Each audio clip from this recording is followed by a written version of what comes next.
Hey, what's going on, everybody? Boilon here, back for another video on Marvel Strike Force. Today, we're here to do, I guess you could say, a part 2 continuation video of what I was talking about the other day, for those of you who caught that video of me talking about the upcoming new raid teams, and I alluded to things related to Orchis raids. So, in today's video, we're going to be talking all there is to know about Orchis raids to get you ready and prepared for this raid that's probably going to be coming out within the next month or so. My guess is it would be next patch because, well, that patch is going to include some raid teams, and I want to talk about what's changing in this raid.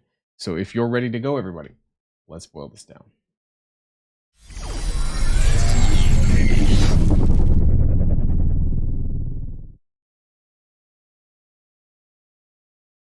Now, as I did in the last video, we are going to be doing this in a PowerPoint presentation style with a few, we'll dip from this when necessary to talk about it. So we're here to talk about Orchis raids. And some of you might wonder, well, Boilon, how do you know this? And how do you know what's going on? Well, let's just say that I do know this, and this is what's happening. So, maybe I'll put it out there that, could be very well subject to change, very minorly, but they've been, planning this stuff for quite a while. So I think that most of what you're going to hear in this video is what's going to happen. And I don't expect a whole ton of changes.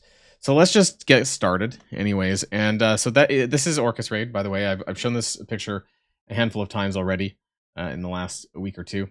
And let's move on to the basics. So this is the next main raid to come to Marvel Strike Force. The raid will continue with Origin traits. It'll have a small twist, which we'll talk about. I was a little bit on the fence about whether or not they were going to continue with Origin traits because of the release of Alpha Flight. And I was wondering whether or not they were going to go into strict team requirements on the nodes. And they're not doing that, but there is something else that's coming that's going to make you have to use these teams. We'll talk about that though. Difficulty 0 will not have a purple ISO gate. However, do expect that these raids will probably require you to have blue 4 or 5 to start in this raid. I don't know which one, but I mean, that's kind of the expectation now. I think based on Incursion 2, those are kind of the levels that you're kind of needing to be at. Anyways, the higher difficulties will, however, have a purple ISO gate ranging all the way up to purple 3. And we're going to talk about that towards the back side of the video because it's going to be really important when you're considering things like Dark Dimension 8. And, if you can, double dipping your raid characters with DD8 because I think it's going to be really important. Unless you're a spender who's got a shit ton of purple ions and ISOs lying around that you can just do it for a whole slew of characters. Moving on, this is going to maybe catch some people by surprise. So this Orchis raid is going to have 2 maps. Yes, this raid will have 2 maps for the same raid. One will be basically a normal mode, and the other one is called Omega mode. Now, the normal mode will contain less nodes than Omega, so it is functionally 2 maps. I would imagine, though, that all of the normal mode nodes are contained within Omega, but Omega will have more. So I don't know how many nodes exactly, but I heard that the Omega mode is basically what we have right now in Incursion 2. I forget how many nodes it is, 70, something like that maybe. But that's the kind of the expectation it is for Omega mode, whereas the normal mode is going to be having less. So I don't know, maybe it's more casual friendly. Maybe it's going to be easier to break into for those of you, or for those alliances who cannot run the Omega mode. Now, the Omega version is going to be harder, but I think the normal mode, I don't know, maybe it's designed for people with less members in their alliance or something, like not a full alliance. Either way, this is what's going on. So it's going to contain more nodes, and we're going to want to strive to run Omega difficulty, but Omega difficulty is also going to be the one that's going to be pushing the purple ISO requirements. As far as I'm aware, normal will not contain these sorts of requirements. There may be a blue ISO portion, but I wouldn't expect it to have purple ISO on that version. And both of the maps will have difficulty 0 through 3, so I guess in total that's technically 4 difficulties if you count the base one. So that's what will be on this raid. Again, I think Omega is also going to be designed for the hardcore PvE raid crowds. That's going to allow you to kind of shape the raid leaderboard as well. There's going to be more separation than what existed in the Incursion 2 series right now. So, moving on, anyways, to the next slide, we have this is going to be controversial. So we have mods or scourges. I mean, they're being called mods, but you may remember this kind of from Incursion 1. And we're going to kind of look at that. But this is a new system that's kind of designed to penalize you for not using the main raid teams. Specifically in Omega, I do not think that these mods are going to exist in normal mode. I think this is specific to the Omega difficulty.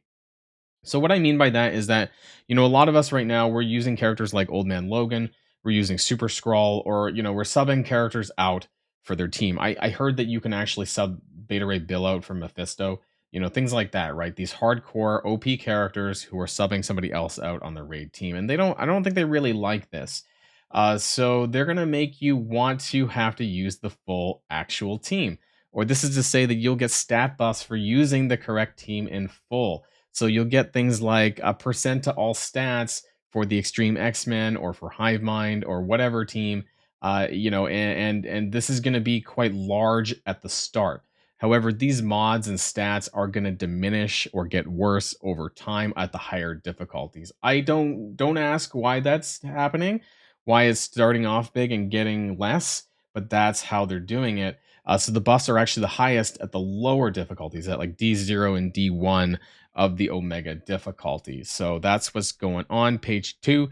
My guess is, like I said, this is designed so you don't cheese the content, that you're climbing to start. But since the buffs go away at the higher difficulties, I guess you can theory craft more at like D2 and D3, where like the stats won't be that much of a difference. So you could just bring in Old Man Logan back in, or bring in Mephisto or Skrull, because you're at that point, I don't know, I'm just guessing at this point, but 10 to 15% stats at like D2, might not be significant enough to continue to use characters like Cyclops and Venom. It might not matter then, but it might matter on the lower difficulties to get you through to unlocking those higher ones. Again, this is my assumption that this is just to counter the usage of very powerful characters such as Mephisto, possibly Odin as well when he comes out, Skrull, Old Man Logan, etc., etc. So TLDR, this is going to be easier to climb, but it's going to be harder at the top. Buffs will be to the teams that are going to be locked in for Orchis raids, which is going to be Hive Mind, Extreme X-Men, Spider Society, Orchis, and Night Stalkers. We talked about this in my last video. If you haven't checked that out, please watch that. That's going to be very important. And I just really quickly want to pivot to Incursion 1, just to show you what happened here. This is kind of a little bit of a callback. So they didn't actually, what they did here was they made it difficult for you to use the older teams by essentially adding in these Scourges, which made it penalize. There was like, I forget, is this the mutant one where I think something about blinding. No, I forget now. That Apocalypse on a player Apocalypse turn. Did they actually penalize you from using Apocalypse? I don't really remember, but this is exactly what it's been a long time since I've done Incursion 1, but I remember that when you got to the text section, which I think was like, I guess it was towards the end, they basically made it worse on any enemy character's end of turn. Clear all barrier on all player characters, which was the Bionic Avengers era. This is basically a fuck you to like anyone who was struggling through with these older teams. And so it wasn't until the Pegasus team came out that they blew this out of the park. Everyone hated this, as far as I'm aware, because it basically told you who you could and couldn't use. And so luckily, they're not really doing this with the mods. They're just kind of telling you who you should use by buffing them with stats, but not like penalizing the enemies or the kits or in any way. So I guess it's a better version of what Incursion 1 was. Moving on, the rewards. So sadly, the rewards are slated to contain the same stuff that we do have for Incursion 2, just more of it. So more Red Gear orbs, more Armory 19 orbs. That being said, they can just add stuff to it at a later date, like they did with Red Gear to Incursion 2. I'm pretty sure the Incursion 2 was out for a little while before they implemented the Red Gear orbs and stuff like that. So they very well can just do that with Orchis raids when G20 comes out and when they're ready to do this. I expect that this raid is going to be around for, I don't know. I mean, Incursion 2 was out for a very long time. So 6 to 9 months at least for Orchis raids is probably what I'd wager at this point. So no more, so there's going to be more Red Gear on this raid for now, and then maybe we'll get some G20 stuff. Who knows? Maybe they'll throw purple ISO on there like way later after they're done milking it. But for now, it's just a lot of the same. And this comes to this next point, talking about Dark Dimension 8. So this is going to be really important, even though this is not a DD8 video. With the 5 raid teams for this era being known now, it is very important for you to consider using your purple ISO on these teams to double dip for higher difficulty Orchis raids. So again, this is going to be your Extreme X-Men who are usable in the Global Hero section of DD8. Hive Mind, who is kind of usable. The 3 of them are usable in the City Villains section.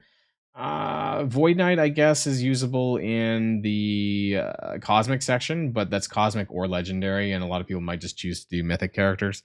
So it's really up to you there. And then there's Gwenom for City Hero. However, Spider Society is a full City Hero team, so you're probably just going to do that anyways. And then Orchis raid, or Orchis team rather, or subject to change. We don't know if they're settled on the Orchis name for this team. However, it is going to be a global villain team. So originally, I did talk about using characters like Cabal, Apocalypse, and Ares. But, you know, with this in mind, depending on when I get into this section and when Orchis finally rolls out, you know, I may just use them or try to use them for Dark Dimension 8. It really depends on how fast we get into DD8. If it's, you know, a month or two down the line, then I'll definitely choose Orcas over Cabal is what I meant to say, so that we can double dip for global villain. And then Night Stalkers, I don't know, it's probably going to be some combo of City Hero and Global Hero. And at that point, you know, they kind of already are taken over. And Night Stalkers are going to be after Orcus anyway, so I wouldn't be too concerned. This is just something that you're going to have to consider later on if you do need to put purple ISO on them. Most of these, like I said, do fit into DD8 positions and will help you begin your path towards accessing higher raid difficulties, because if you're in a hardcore PvE raid alliance, this is something that you're going to want to think of. So double dipping, you know, is going to make a lot of sense. Or maybe even triple dipping, right? You know, if you haven't finished Dark Dimension 7, then this might be something worthwhile to consider, that you could, you know, upgrade them to G18, or sorry, 19, so that you can use them in DD7. And then you know that there's going to be higher difficulty and harder raids around the corner. And so utilizing both DD7, DD8 with the same characters, as many as you can anyways, that would make sense. I've always been in favor of upgrading raid characters, even for my alt account. When it came to things like DD6 and all the other prior Dark Dimensions, I like the double dipping aspect. So in summary, we are getting 2 new maps. One is more casual, one is more hardcore. There's going to be an eventual purple ISO 3 requirement on the Omega hardcore version. Or, I don't know, harder. I'm not going to say hardcore, but harder version. Additional bonuses for the latest raid teams. So this is going to be in the mods. That's what they're calling it. And as far as we know, the rewards are probably going to be the same, but they'll very likely add things later on when they come out, since this raid will be with us for a while.